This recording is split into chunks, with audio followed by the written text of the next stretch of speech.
Est-ce que le Maroc est toujours sous protectorat?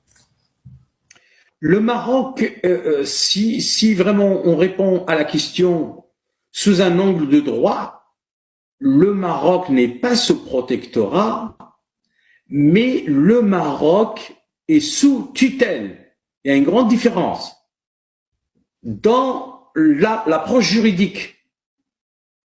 Parce que le Maroc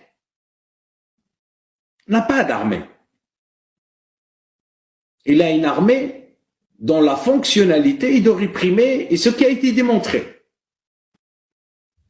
L'armée a réprimé la révolte de Doubi, juste après l'indépendance. L'armée a réprimé la révolte du Rif. L'armée a arrêté la gauche marocaine quand elle préparait son premier coup d'État, 63. Ceux qui interrogeaient, ceux qui torturaient, c'était les militaires. C'est aux frères, Dlimi, voilà. C'était ces noms-là qui tournaient. C'était ces noms-là qui transparaissaient, qui apparaissaient à la presse. L'armée était présente en 65, pendant les grands événements 65. Et elle a été tout le temps présente pour réprimer en 81 à Casablanca, 84 à Nador, c'est les chars, etc. La police n'a pas de chars. Hein. La police, dans les pays démocratiques, elle est censée avoir des autopompes, etc., etc. Mais il n'y a pas de chars, il n'y a pas de... Il faut pas se leurrer. Donc, l'armée...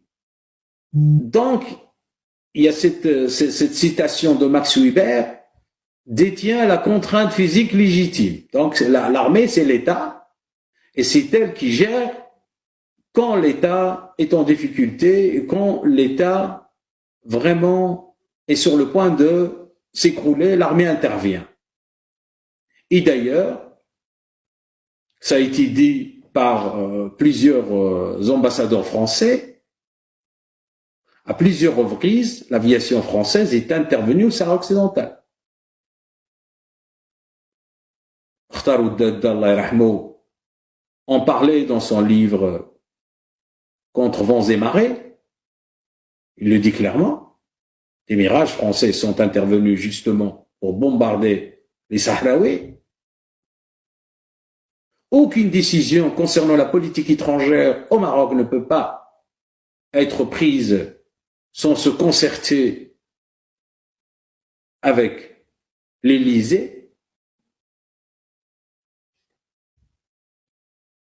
Rien ne peut se faire au Maroc en termes d'industrialisation parce qu'il y a une subordination justement au traité issu de la fin du protectorat, à savoir Aix-les-Bains.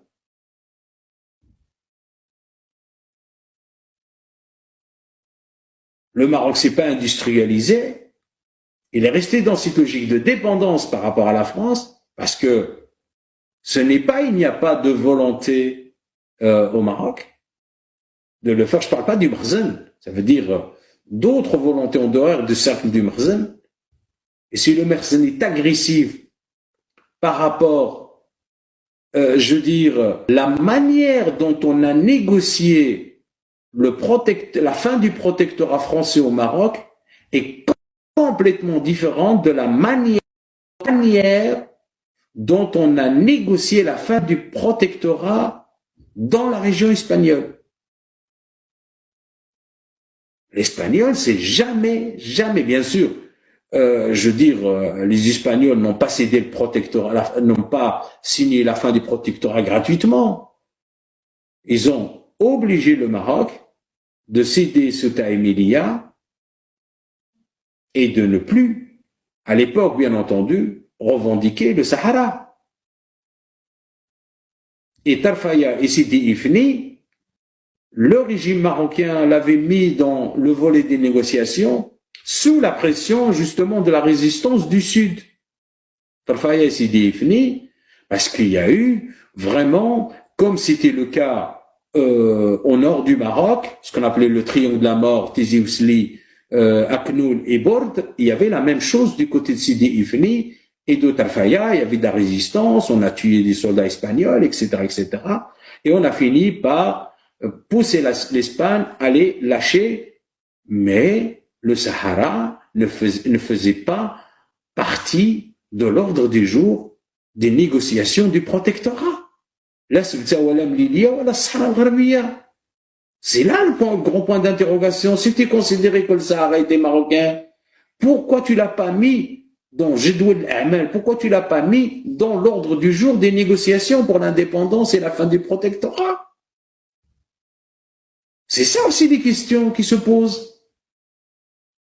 Tu l'as mis, même si tu l'obtiens pas, mais au moins mis là. Vous savez, même les îlots, l'îlot de Badis, pour ceux qui connaissent le Hussima, il est à 300 mètres de la plage de Hussima. C'est un îlot, on n'a même pas dit que les îlots doivent aussi être indépendants. J'en suis certain, l'Espagne les a relâchés. Il y a les Tchafarinas, il y a les Badis, c'est des petits îlots, ils font même pas 500 mètres carrés, 600 mètres carrés. Jazirat Laïla, l'îlot de Laïla, Périkhil, ça n'a pas été à l'ordre du jour. Est-ce que le Mkhzen connaissait réellement sa ou là il voulait absolument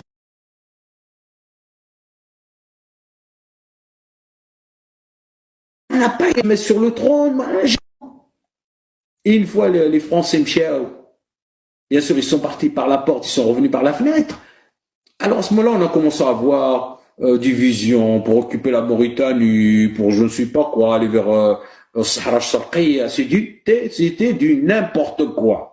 Alors tu n'étais pas capable de demander au Pignon des Valès, Jazirat Laïla, Jazirat Chafarinas et d'autres, et tu viens demander vraiment, je sais pas moi, 10% des terres du pays voisin. Mais c'est incroyable. Si ça s'appelle pas chercher la discorde, chercher le fitna, je sais pas comment on peut appeler ça. Vraiment, je sais pas comment on peut appeler ça. Vraiment. Alors que on est en train, si réellement, ce qui se passe aujourd'hui sur les réseaux sociaux, sincèrement, et des signaux qui sont donnés par le régime marocain, alors sincèrement, je ne sais pas qui gère ce pays-là. Comme je viens de le dire tout à l'heure, il y a des accords signés par le Maroc qui ont aujourd'hui force internationale. Ils sont déposés auprès des Nations Unies. Ce sont des accords internationaux, bilatéraux.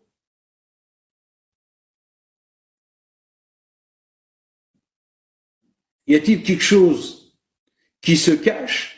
Parce qu'on est aussi dans un contexte géopolitique international et géostratégique international un peu compliqué. Aujourd'hui, quand on voit ce qui se passe, on a l'impression que l'Algérie est du bon côté. Quand je dis que l'Algérie est du bon côté, ça veut dire, même s'il n'est pas dans les BRICS, mais elle n'est pas loin. Son argent est sollicité par les BRICS quand même. C'est le nerf de la guerre. Il a des très bonnes relations avec l'Iran. L'Iran commence à se dessiner comme une grande puissance régionale. La rue arabe conteste tous les régimes arabes qui sont dans des mauvais draps. Aujourd'hui, le Maroc, après la fin de la guerre à Gaza et au Liban, il doit s'expliquer. La rue marocaine ne s'arrête pas et elle continue tout le temps à faire des manifestations gigantesques dans les différentes grandes villes marocaines. On demande la fin de Tatbir, qui était une décision, mais vraiment prise d'une manière unilatérale, dans le sens où il ne s'est pas concerté avec les Marocains, avec les forces politiques marocaines, et tout le monde se souvient, je veux dire, de ce climat dont le Othmani avait signé, et avant que son parti se retourne contre lui, etc. on est dans une situation abracadabrante aujourd'hui au Maroc. On ne sait pas ce qui se passe, qui fait quoi. Alors, on a demandé à Macron de venir pour lui dire tout simplement, sauf qui peut. Sauf qui peut. La rue, le volcan est sur le point d'exploser. Donc, on a envie de désamorcer cette bombe à retardement dans le Rif. Et je vous dis, les rumeurs qui circulent, peut-être il y aura une éventuelle libération des prisonniers de Tanger 2, donc le groupe des 6, donc Zafzafi, Hamjir, Jelloul et Adachor et les autres. Et puis, pour le Sahara occidental, Macron l'a fait certainement pour étouffer un dossier de mœurs, j'en suis certain, parce qu'il est certain que le prochain gouvernement qui va débarquer en France, ou bien le prochain président, c'est comme aux États-Unis, ce qui a été fait par Trump a été annulé par Biden concernant le Sahara occidental. Pour que ce soit clair, il y a des positions et des décisions conjoncturelles, on y est là-dedans, et ces décisions, je veux dire conjoncturelles qui a été prise par Macron pour un certain nombre d'horizons qu'on ne connaît pas pour le moment, il faut beaucoup de recul, n'engage pas du tout le prochain pouvoir qui va arriver. Ça veut dire président et gouvernement. Donc voilà, c'est des grands points d'interrogation. Et le Maroc est dans une posture de marketing, gagner du temps, vraiment, pour assurer la transition. Hassan II avait assuré sa transition d'une manière très intelligente, mais vraiment très intelligente. Il avait négocié avec l'USFI de tourner la page des années de plomb. Et donc, il avait mis sur pied donc la loi de l'amnistie générale qui a permis donc à tous les prisons marocains d'être vidés de tous les opposants politiques et d'opinion, y compris les opposants militaires de Tazmemart, ceux des 2 coups d'État, en tout cas les survivants, les prisonniers sahraouis, etc. Et permettre aux exilés de retourner, les réfugiés de retourner, etc. Et de mettre sur pied un gouvernement d'alternance. Beaucoup de gens vont me dire, ouais, Hassan II, c'est pas Mohamed VI, je vous l'accorde. Peut-être sur le plan de le maniement de l'outil politique, mais Hassan II, n'oubliez pas aussi que c'était un sanguinaire, donc un dictateur, un homme qui avait beaucoup de sang sur les mains, avait beaucoup de mépris pour son peuple, mais qui a assuré la transition pour que son fils puisse, je veux dire, commencer une nouvelle ère, mais il a tout raté. Il a tout raté. Il a tout raté. Qui sont les responsables? Il a une grande part de responsabilité, ça c'est sûr. Ses conseillers aussi, les lobbying économiques aussi, des éléments clés du Makhzen aussi, et qui payent le prix qu'on est aujourd'hui en train d'exproprier, détruire les maisons, pour permettre à des gens normalement, selon le droit marocain, pour permettre à des gens, selon le droit marocain, c'est pas selon le droit de M. Batiwi, selon le droit marocain, ça veut dire le code de la nationalité, ne peuvent pas récupérer la nationalité marocaine. Parce qu'ils ont porté des armes, ils ont servi sous d'autres drapeaux. Et l'article 15 du code de la nationalité marocain fait tomber la nationalité pour eux.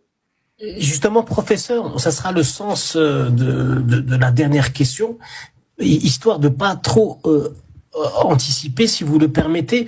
Moi, je voudrais revenir, si c'est possible, sur cette affaire de protectorat ou de mise sous tutelle du Maroc, comme vous le dites si bien, et en finir avec ce sujet une bonne fois pour toutes, parce que c'est essentiel.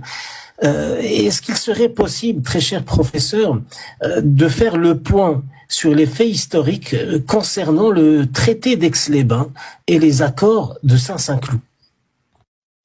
Alors, les accords de la Selle-Saint-Cloud, c'est ce que j'appelle des accords normalement qui n'étaient pas du tout attendus. qui n'était pas du tout attendu. Mais le problème, c'est que l'Algérie, on a décidé autrement. Les Algériens ont décidé de passer à la vitesse supérieure. Grand pays, grande nation, grande histoire, ont décidé d'en découdre avec la France en Algérie. L'Algérie, pour la France, était un département. C'était un pays, enfin, quelque chose qui faisait partie de... Alors, à un moment, ils se sont dit, on ne peut pas se concentrer sur le Maroc, sur la Tunisie, sur un certain nombre d'autres pays africains. On n'a pas une armée suffisante. Donc, ils ont décidé de se concentrer sur l'Algérie. Et dans ces accords d'Aix-les-Bains, justement, c'était écrit, il ne faut pas vous mêler de la question algérienne. Plus encore, il faut nous aider pour éteindre le feu en Algérie. Et ils ont mis dans la tête des Marocains que si une république verra le jour en Algérie, ça sera la fin du régime monarchique au Maroc, enfin, la fin du régime sultanien au Maroc, comme c'était le cas en Irak, comme c'était le cas en Égypte, comme c'était le cas dans d'autres monarchies arabes. Et donc, bien entendu, c'est ça qui a poussé donc les Marocains donc à se précipiter pour aller au départ à la Celle Saint-Cloud, et puis avant de venir ratifier une fois pour toutes ce qui a été discuté à la Celle Saint-Cloud. Donc, ce qui était extraordinaire, c'est que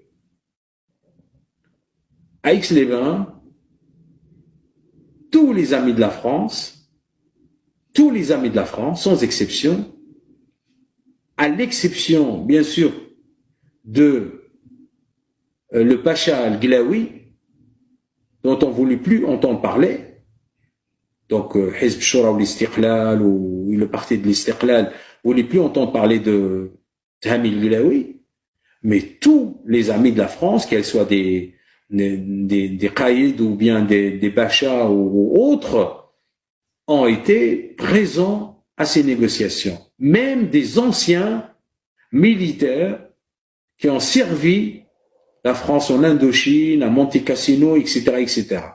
D'ailleurs, le chef du gouvernement, c'est comme ça qu'on l'appelait à l'époque, Raïs al-Hukuma, le premier chef du gouvernement après l'indépendance, bien après la fin du protectorat, c'était un officier français, Mbark al-Bekkay al-Hebel, c'est lui. Donc c'est un bonhomme qui a servi la France, qui n'a pas tiré une seule balle contre la France.